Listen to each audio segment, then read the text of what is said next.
बिस्मिल्लाहिर्रहमानिर्रहीम। अस्सलाम वालेकुम नाज़रीन, आप यूट्यूब चैनल देख रहे हैं। मैं इमरान ख़ान हूँ। ये बड़ी इम्पॉर्टेंट ख़बर है और ये अमेरिका और चीन के हवाले से है। इससे पहले आपने इस खबर को ऐसे नहीं पढ़ा होगा और दुनिया भर का जो मीडिया है वो इसको बता भी नहीं रहा। और ना बताने की वजह नॉर्मली ये है कि अमेरिका की जो एक मिथ बनी हुई है कि वो दुनिया की सुपर पावर है, उसको टूटने नहीं देना चाहिए। यानी अगर वो इकोनॉमिक सुपर पावर नहीं भी है तो फिर भी उसको अगर आप सुपर पावर कहते रहेंगे तो दुनिया भर की दौलत उस मुल्क में जमा रहेगी। लेकिन जब आप ये बताएंगे कि अमेरिका से कोई आगे निकल रहा है तो फिर दौलत जो है उसका फ़्लो उस तरफ को हो जाएगा।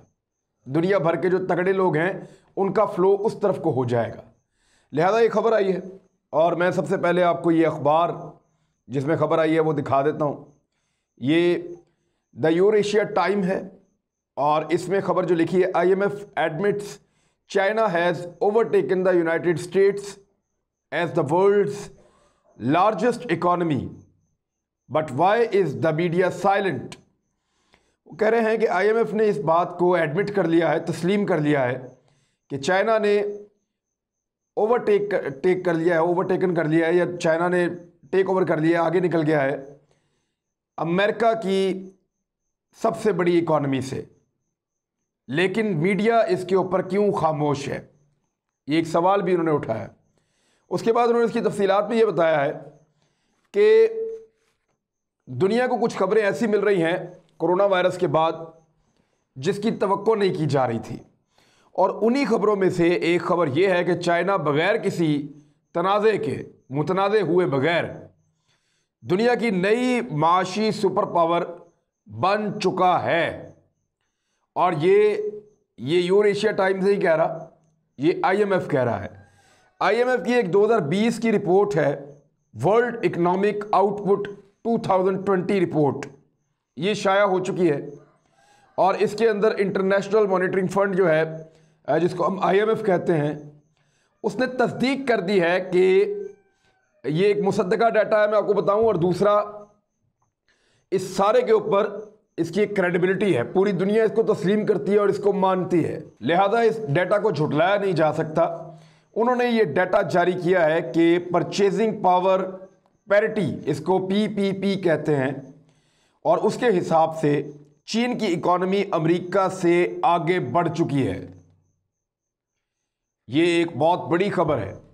कोरोना वायरस आने के बाद नई दुनिया के लिए एक बहुत बड़ी खबर है कि परचेजिंग पावर पैरिटी के हवाले से, PPP के हवाले से या उसके हिसाब से चीन की इकॉनमी अमेरिका से आगे बढ़ चुकी है। और कितनी है इस वक्त अमेरिका की जो इकॉनमी है PPP के हवाले से, वो है 20.8 ट्रिलियन डॉलर्स, 20.8 ट्रिलियन डॉलर्स, जबकि चीन की इकॉनमी है 24.2 ट्रिलियन डॉलर्स, यानी 24.2 ट्रिलियन डॉलर्स। चीन इतना आगे निकल गया अमेरिका से परचेजिंग पावर पैरिटी के हिसाब से। अब ये परचेजिंग पावर पैरिटी क्या है? ये बताती है कि मुख्तलिफ मुल्कों का एक मुवाजना करती है। ये देखती है कि उनमें से किसकी करेंसी के अंदर उनके मुल्क में परचेजिंग पावर ज़्यादा है, कौन ज़्यादा कुव्वत खरीद रखता है। ये मुख्तलिफ अशिया और ख़िदमात की एक बास्केट बनाते हैं, उसको जमा करते हैं। और ये एक बेहतरीन तरीका है मुल्कों की इकॉनमी का मवाजना करने का, और मौजूदा दौर में इसको सबसे बेहतर जज करने का और सबसे अच्छा निज़ाम समझा जाता है PPP को, कि आप मुल्कों के दरमियान जब कंपैरिजन करते हैं उनकी इकॉनमी का, ये इसमें देखते हैं कि किस मुल्क की करेंसी में कितनी ताकत है और फिर उसका डाटा जारी किया जाता है। इकोनॉमिक प्रोडक्टिविटी कितनी है और standards of living between countries, यानी मेयार ज़िंदगी किस मुल्क का कितना बुलंद है, लोगों के हालात कितने बेहतर हैं। मैं कुछ चीज़ें आपको और बता देता हूँ। बेरोज़गारी का अगर आप जिक्र करें अमेरिका और चाइना के बीच में, तो चाइना में जो बेरोज़गारी है वो 3.8% है। 3.8% चाइना में बेरोज़गारी है। अमेरिका में जो बेरोज़गारी है वो 8% तक है। 8% तक बेरोज़गारी अमेरिका में, यानी चाइना से दुगनी से भी ज़्यादा बेरोजगारी अमेरिका के अंदर है। गुर्बत, चाइना में जो गरीब लोग हैं, जो गुर्बत की लकीर से नीचे या गुर्बत है चाइना में, वो 1.7% है। उनके अपने पैमाने के मुताबिक 1.7% लोग, यानी 98.3% जो हैं वो गरीब नहीं हैं, और जो गुर्बत की लकीर पर रह रहे हैं लोग वो 1.7% हैं। जबकि अमेरिका में ये शरह जो है वो 10.5% है। 10.5%। तो आप अंदाज़ा कर सकते हैं। जीडीपी अमेरिका की ज़्यादा है। जीडीपी कहते हैं जी उस अमाउंट को जो सारे साल में उस मुल्क के अंदर जो कुछ पैदा होता है ना, उसको जीडीपी कहते हैं। मिसाल के तौर पे डॉक्टर ने कितना काम किया, इंजीनियर ने कितना काम किया, गाड़ियाँ कितनी बनाई, मोटरसाइकिलें कितनी बनाई, हथियार कितने बनाए, लैपटॉप्स कितने बनाए, लाइटें कितनी बनाई, बल्ब कितने बनाए, कंप्यूटर कितने बनाए, ये पेन कितने बनाए, घड़ियाँ कितनी, जितनी चीज़ें वहाँ पैदा की जाती हैं, या नाई ने कितने बाल काटे, खिदमात, ड्राइवर ने गाड़ी चला के कितने पैसे कमाए, डॉक्टर ने इलाज करके कितने पैसे कमाए। तो ये सारी खिदमात को भी इकट्ठा करें और चीज़ों की जो प्रोडक्शन हुई है उसको भी इकट्ठा करें, तो इनकी जो टोटल कीमत बनती है उसको जीडीपी कहते हैं। तो अमेरिका की जीडीपी है 22.32 ट्रिलियन डॉलर्स। चाइना की उससे कम है, 14 ट्रिलियन डॉलर्स। लेकिन इसमें एक फ़र्क है, अमेरिका की जीडीपी में बाहर से जो लोगों ने इन्वेस्टमेंट की हुई है अमेरिका के अंदर, उसका बहुत बड़ा हाथ है। दुनिया भर का पैसा अमेरिका के बैंकों में पड़ा हुआ है, वो इन्वेस्ट हो रहा है।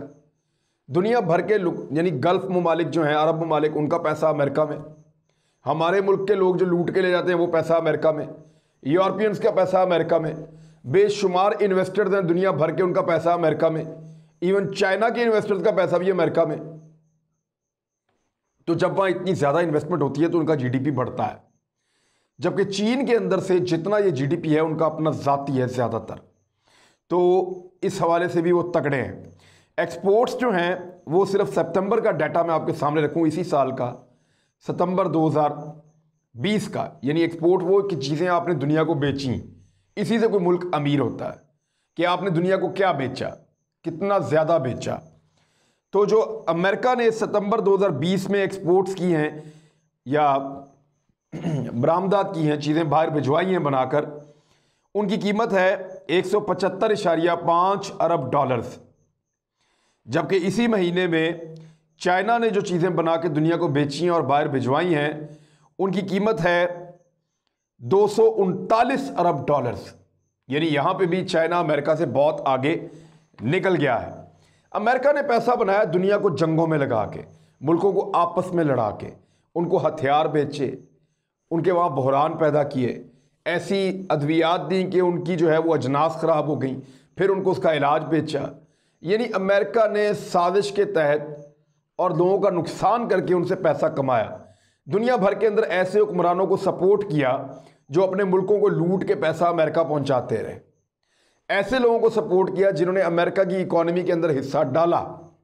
तो अमेरिका ने नेगेटिव तरीके से अपनी इकॉनमी को ग्रोथ दी है, जबकि चाइना की जो ग्रोथ हुई है वो प्लानिंग के साथ और मेहनत के साथ उन्होंने पैसा कमाया है। वो प्रोडक्शन कर रहे हैं और पूरी दुनिया को माल सस्ती कीमत में दे रहे हैं। अब जो ख्वानदगी की शरह है वो भी चीन में बहुत ज़्यादा तेज़ी से बढ़ी है, यानी 96.4% लोग चीन में इस वक्त ख्वानदा है, यानी पढ़े लिखे हैं। लिटरेसी का रेट बहुत अच्छा है। चाइना दुनिया की मार्केट पे आहिस्ता आहिस्ता कब्जा कर रहा है और वो कब्जा करता चला जा रहा है यूरोपियन मार्केट पे। इवन अमेरिका के अंदर उसका बहुत ज़्यादा असर रसूख है। एशियन मार्केट पे कब्जा कर रहा है, गल्फ में कब्जा कर रहा है, दीगर दुनिया भर के, अफ्रीका में बहुत नई मंडियां उसने ढूंढी हैं। तो चीन बहुत तेज़ी से दुनिया की मार्केटों के ऊपर कब्जा कर रहा है और जहां जहां वो कब्जा करता है वहां से अमेरिका का असर रसूख कम होता है। गुज़िश्ता 10-15 सालों में अमेरिका को बहुत ज़्यादा इकॉनमी को नुकसान हुआ है चीन की तरक्की की वजह से और चीन की तिजारती पॉलिसियों की वजह से। अब अमेरिका ने अपना एक नया इत्तेहाद बनाना शुरू किया और वो कोशिश कर रहा है कि अमेरिकन इकॉनमी चीन के आगे बिल्कुल बेबस होके ख़त्म ना हो जाए, और उसके लिए वो ज़बान और नस्ल की बुनियाद के ऊपर यूरोपियंस को इकट्ठा कर रहा है।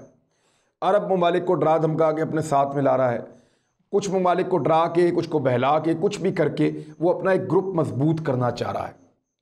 और चीन को एक जंग में धकेलना चाह रहा है कि यह मुल्क अगर जंग में चला जाता है तो इसकी इकोनॉमी बिल्कुल डाउन हो जाएगी, इसकी इकोनॉमी बिल्कुल कमज़ोर हो जाएगी, इसके ऊपर पाबंदियां लग जाएंगी, कई ममालिक के साथ ये तजारत कर नहीं सकेगा, कई ममालिक को मजबूर करेंगे इनसे चीज़ें लेनी नहीं है, कई ममालिक को हम कहेंगे इनको चीज़ें देनी नहीं है, कुछ ममालिक को हम कहेंगे कि इनके साथ तजारती रास्ते इनको नहीं देने। लिहाजा चीन को डाउन करेंगे, दबाएंगे, इससे हमारी इकोनॉमी को वापस जो है वो जगह मिलेगी और हमारी इकोनॉमी वापस फलेगी और फूलेगी। अब ये फिर अगेन अमेरिका नेगेटिव तरीके से आ रहा है, मेहनत करके नहीं आ रहा, चीज़ों की कीमत कम करके नहीं आ रहा, मुकाबले के ज़रिए से नहीं आ रहा, कंपटीशन के अंदर नहीं आ रहा, बल्कि साजिश के ज़रिए से चीन को दबा के एक लड़ाई में फंसा के पाबंदियां लगा के इस तरीके से वो अपनी इकोनॉमी को वापस रिवाइव करना चाहता है। एक सदी से ज़्यादा हो गई है अमेरिका को और उसकी इकोनॉमी को कोई चैलेंज नहीं कर पा रहा था, और अब एक सदी से ज़्यादा होने के बाद ये चीन आया एक मुल्क के तौर पे, उसने कहा जी मैं चैलेंज करता हूँ, और वो आके सामने खड़ा हो गया है। ये बहुत बड़ी बात है। अब अमेरिका चीन का मुकाबला मैदान में करने की बजाय मैदान बदल रहा है, लड़ाई के ज़रिए से ये करना चाह रहा है। लेकिन इस बीच में गुज़िश्ता 15 सालों में चीन ने दिफाई लिहाज से नाकाबिले तस्खीर होने का एक टाइटल हासिल कर लिया है और वो बहुत ताकतवर हो चुका है। अमेरिका का ये वाला दाव कामयाब होता है या नहीं होता, इसके ऊपर एक और वीडियो करेंगे। ये इन्फॉर्मेशन मेरे पास थी, मैंने आप तक पहुंचाई। एक और बड़ी ख़ास वीडियो मैं तैयार कर रहा हूं आपके लिए, और उसमें मैं आपको बताऊंगा कि गरीब मुल्क और अमीर मुल्क कैसे अमीर हुए, गरीब कैसे गरीब हुए। अमीर मुल्क गरीबों को क्या देते हैं, रोटी का टुकड़ा, और उनसे क्या लेते हैं, सोने का टुकड़ा। किस तरीके से अमीर ममालिक गरीब ममालिक को लूट रहे हैं और दुनिया के अंदर ये निज़ाम कैसे चलाया जा रहा है, इस पर एक मुकम्मल वीडियो करेंगे। अब तक के लिए इतना ही। अपना ख्याल रखिएगा, हमारे चैनल का भी। अल्लाह हाफ़िज़।